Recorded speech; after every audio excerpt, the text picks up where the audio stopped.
Olá, Seven Bikers! Em alguns minutos estamos começando mais uma live aqui no Seven Bikers.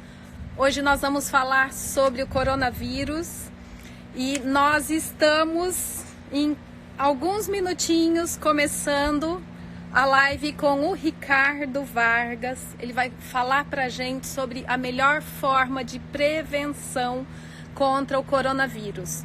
Eu vou agora tentar fazer conexão lá para o Brasil. Eu falo aqui da Flórida. Para quem está entrando agora, nós somos um grupo global de ciclistas ao redor do mundo. Buscamos engajar pessoas em ter qualidade de vida. Vamos fazer contato com o Dr. Ricardo. Eu vou tentar chamá-lo lá em Brasília. Nós estamos com 1 horinha só de diferença do Brasil. Aqui ainda é dia. Aí no Brasil provavelmente já esteja noite. Boa tarde para quem já está entrando. O Ricardo já está entrando também. Acabei de conseguir fazer a conexão com ele aqui. E nós vamos ter um bate-papo aqui muito importante para essa época que nós estamos vivendo, não é, Ricardo? É isso aí. E eu quero aproveitar para falar para vocês que nós, como Seven Bikers, somos uma grande família e o nosso foco é cuidarmos de nós mesmos primeiro, porque cuidando de nós mesmos, nós vamos poder cuidar do outro. É a regra de ouro, porque nós, se não estivermos bem, nós não temos como cuidar dos outros, né? E aí seguimos juntos no caminho, não é, Keila? Exatamente, exatamente. Obrigada, Ricardo, por estar conosco. Eu sei que você estava fazendo uma live no seu Insta, falando sobre esse assunto tão importante, esse momento que nós estamos vivendo ao redor do mundo, onde todas as pessoas só falam em coronavírus. E lógico, né, Ricardo, que... Eu acho que não tem como ser diferente, Keila, não tem como ser diferente. Eu acho que não tem outro assunto para se falar. Exato. E lógico que por termos tanta informação, por termos tantas diferentes informações, é natural que as pessoas fiquem tensas, ansiosas, preocupadas, sem saber exatamente o que pensar ou agir. Mas é um momento de, primeiro, manter a calma, para podermos, com responsabilidade, tomarmos as medidas necessárias para juntos fazermos cada um a nossa parte, porque assim nós conseguiremos ter melhores resultados, né? Com certeza. E a gente vai começar falando um pouquinho sobre a diferença de epidemia e pandemia. É tão importante as pessoas entenderem isso, porque quando a gente ouve falar que nós estamos vivendo uma pandemia, é assustador, né? Então, se a gente entende exatamente o que é o termo, a gente consegue partir para os próximos passos da conversa de forma mais tranquila, né? Explica para a gente um pouquinho sobre essa diferença. Eu falo que pandemia assusta porque o povo pensa em pandemônio, então é uma coisa que gera pânico. Mas assim, ó, epidemia é quando você tem a circulação de um vírus ou de alguma bactéria que ela esteja local. Local, que eu digo, é cidade, país, quando está restrito ali as barreiras de um país, né? Não começou a ultrapassar ainda para outros países, isso é considerado uma epidemia.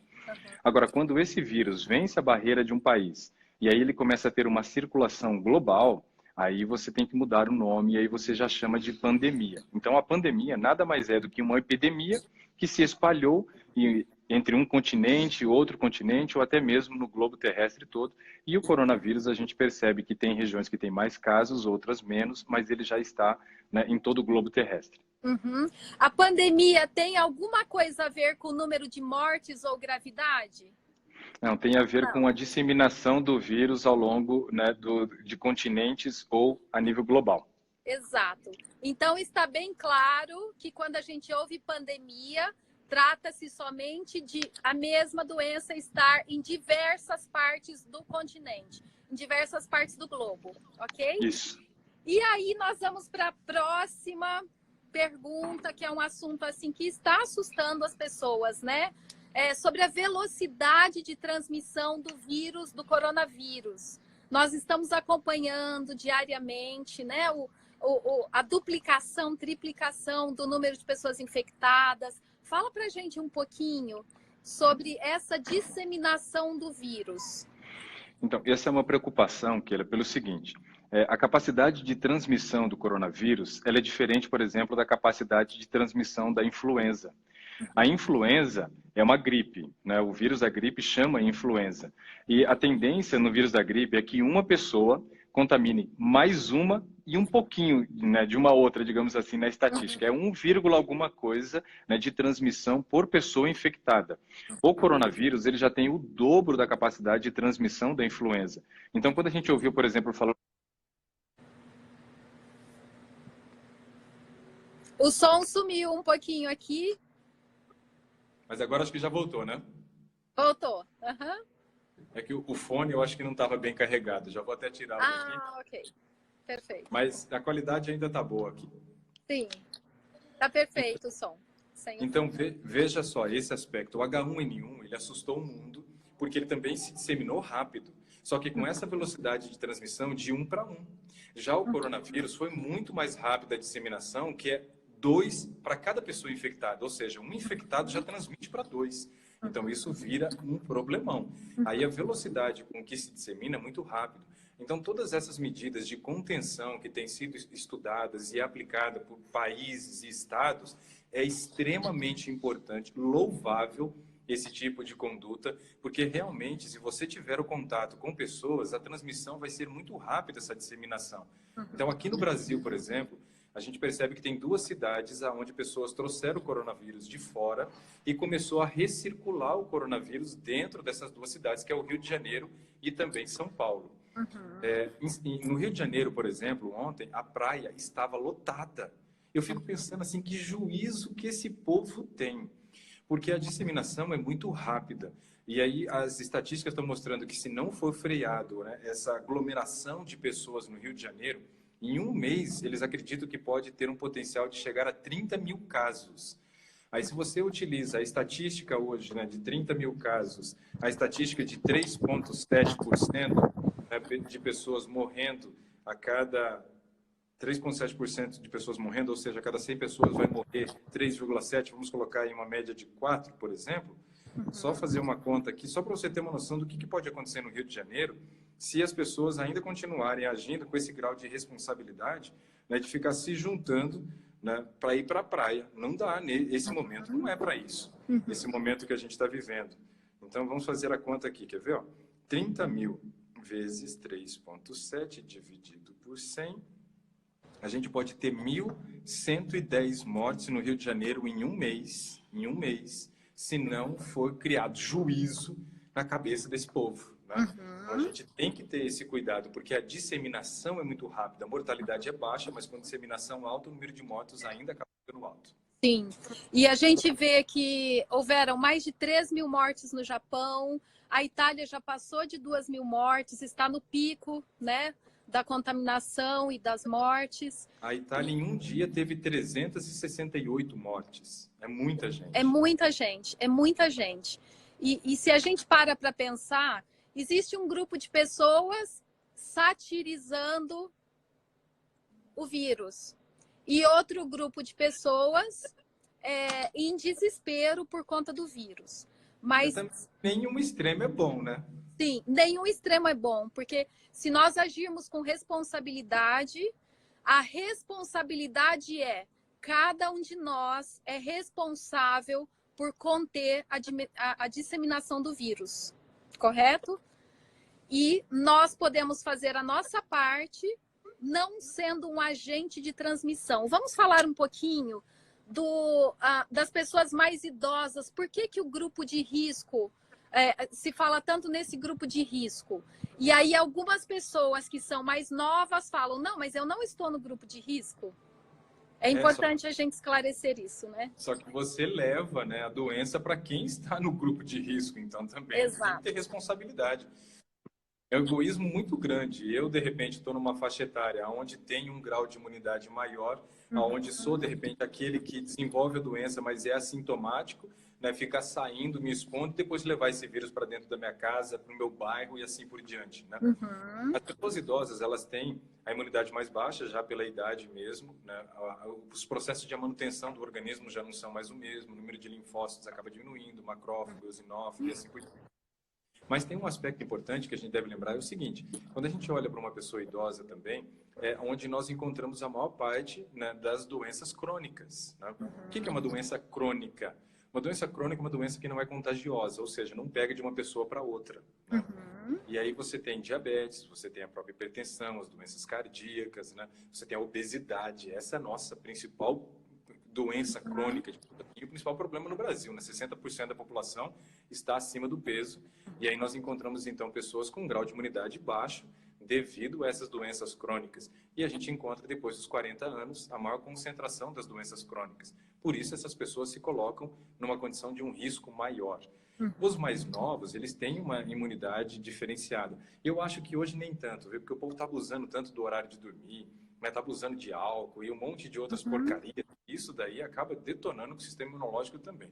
Então, assim, o nosso grau de responsabilidade hoje é entender que se você não está numa faixa etária de maior risco, você pode conduzir o vírus para uma faixa etária de maior risco. Então, Exato. Entender que a responsabilidade nossa não é cuidar somente de nós, é que as nossas escolhas não afetam somente a nós. Né? Nossa escolha afeta o outro também. E nesse momento é importante a gente pensar que tem uma sociedade toda, né, que depende do grau de responsabilidade das pessoas individualmente. E vale lembrar que não existe um número de crianças infectadas, mas que as crianças podem ser portadoras do vírus e levar a doença, inclusive, para os avós. Então, é um momento de crianças visitarem os avós? Não. É uma questão de responsabilidade, né? É melhor ficar com saudade algumas semanas, né, do que depois perder os avós para sempre. Sim. E olha só que hoje a Organização Mundial da Saúde ela lançou um comunicado dizendo que existe crianças entre as vítimas do coronavírus. Então, veja, o grau de mortalidade é menor, mas não é zero. Sim. Não é zero. Tem um grau de mortalidade entre crianças e jovens, mesmo ele sendo uma faixa etária de menor risco. Mas ainda existe um risco. Então, qualquer pessoa pode sofrer os danos do coronavírus, mas o maior grupo de risco são os idosos. Mas é bom e importante salientar, né? E quem tem doenças crônicas, independente da idade. Por exemplo, quem tem problemas respiratórios, assim como eu tenho asma, eu tenho bronquite, tem rinite, tem sinusite. Sim. Eu faço parte do grupo de risco. Então, eu tenho que cuidar muito bem. Eu não arredo o pé aqui de casa. Sim, perfeito. E agora nós vamos falar sobre como nós podemos nos proteger do coronavírus, que é o assunto principal da nossa live. Porque nós sabemos, vemos todas as discussões em relação à busca da vacina. A vacina ainda não existe, ainda está em estudo. Um ano, pelo menos, para essa vacina começar a funcionar. Sim. Então, nós temos outros caminhos para nos protegermos do coronavírus. Vamos falar um pouquinho sobre sistema imunológico. Isso. Vamos falar um pouquinho sobre o sistema imunológico. O que é linfócito T naive? O que é linfócito T naive? Eu coloquei esse assunto na pauta, Keila, porque assim, quando a gente fala de sistema imunológico, a gente tem várias células que fazem parte do sistema imunológico. Tem o linfócito T, tem o linfócito B, tem o macrófago, tem o eosinófilo, né? Eu tenho as células natural killer, que são as células NK. Então, assim, tem um monte que faz parte de todo esse processo. Porém, o linfócito T naive, ele tem um papel muito importante, né, no combate às infecções. Qual é esse papel? O termo naive quer dizer virgem. Isso quer dizer, então, que esse linfócito T ainda não teve um contato com um antígeno, ou seja, com um invasor no teu organismo. Ele está lá como um sentinela. Então, ele é um soldadinho que está lá de prontidão, só observando aqui para poder agir no momento que perceber, né, uma infecção. A hora que entrou um corpo estranho, ele vai combater.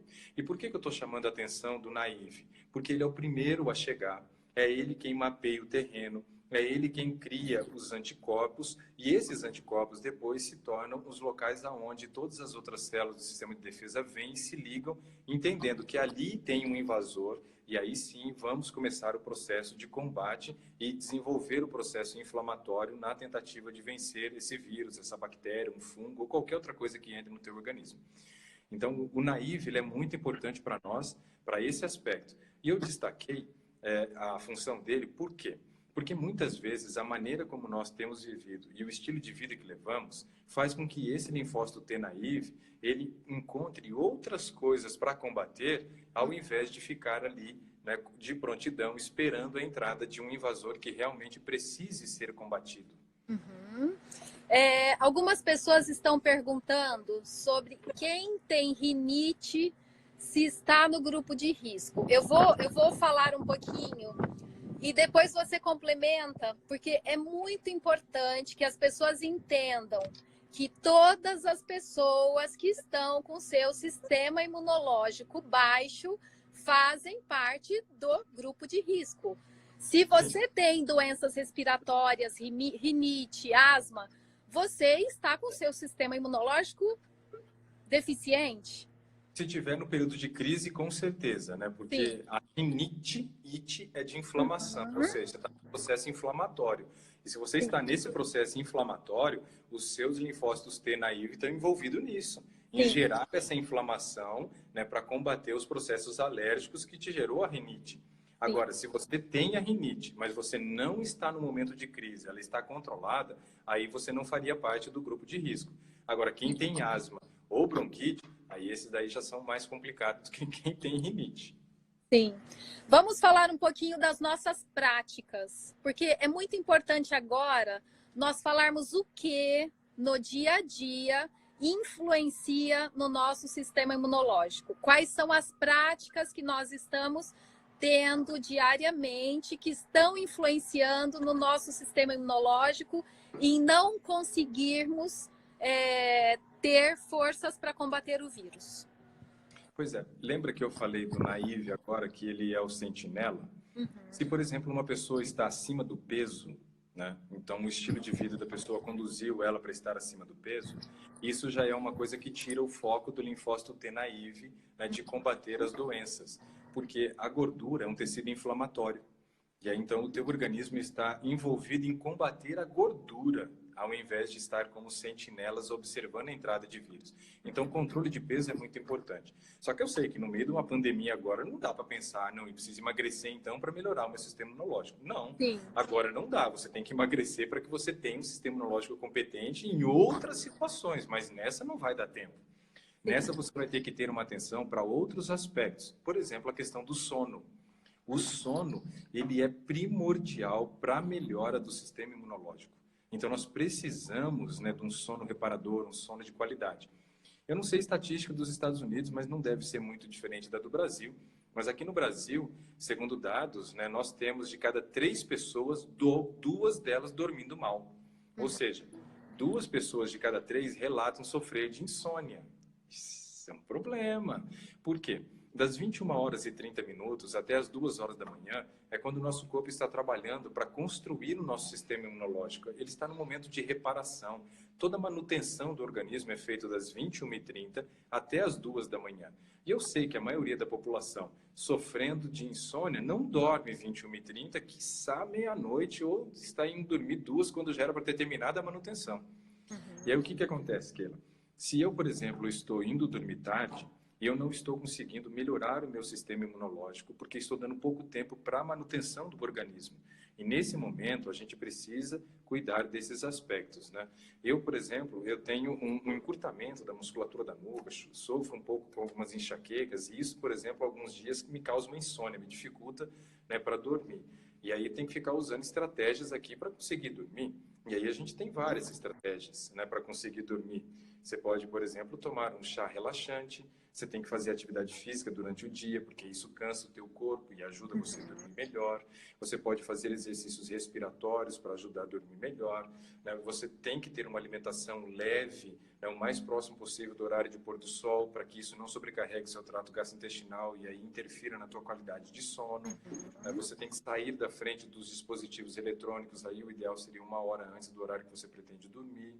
Então, todas essas práticas podem ajudar a melhorar a qualidade de sono, que é algo fundamental nesse momento para a melhora da imunidade. Perfeito. E em relação à água, o que manter o corpo hidratado influencia no sistema imunológico?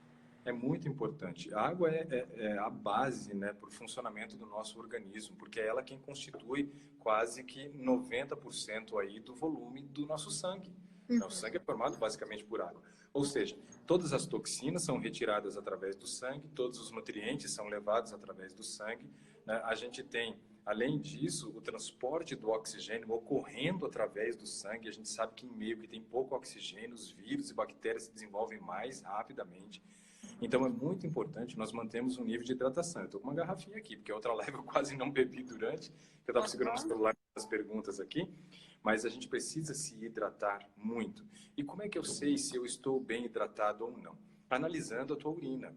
Então, é importante você analisar a tua urina. Quando você olha, por exemplo, para a urina, depois que você foi ali ao vaso sanitário, e você percebe que ela está com um amarelo, né, mas tendendo ali para a cor de ouro, ou um amarelo ainda um pouco, né, bem forte assim a cor, mostra que você está bebendo pouca água. Mas aí também não adianta você sair, não. Aí você vai, pega uma garrafona e manda para dentro. Pá, meio litro, 1 litro. Isso não adianta para hidratar. Por que que isso não adianta para hidratar? Porque a gente tem que entender que se a gente bebe 1 litro de água de uma vez, essa água vai ser absorvida toda de uma vez.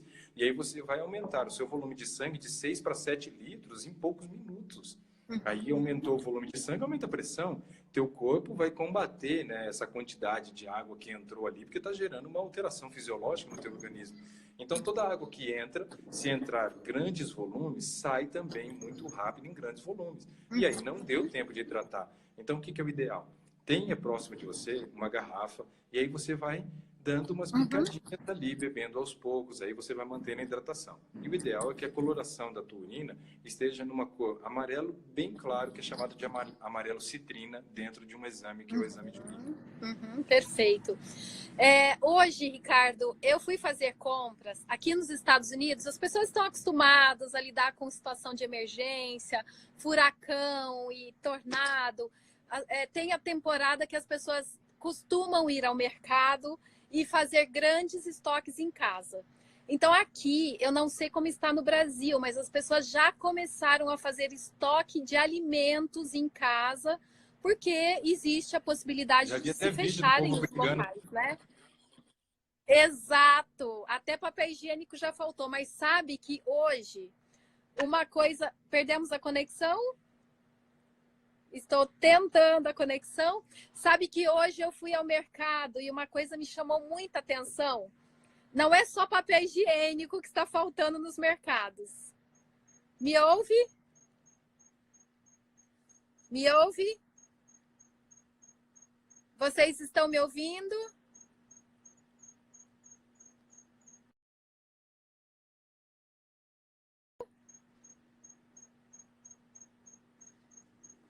Eu vou contar para vocês uma coisa que me chamou muita atenção. Vou tentar novamente contato com o Ricardo.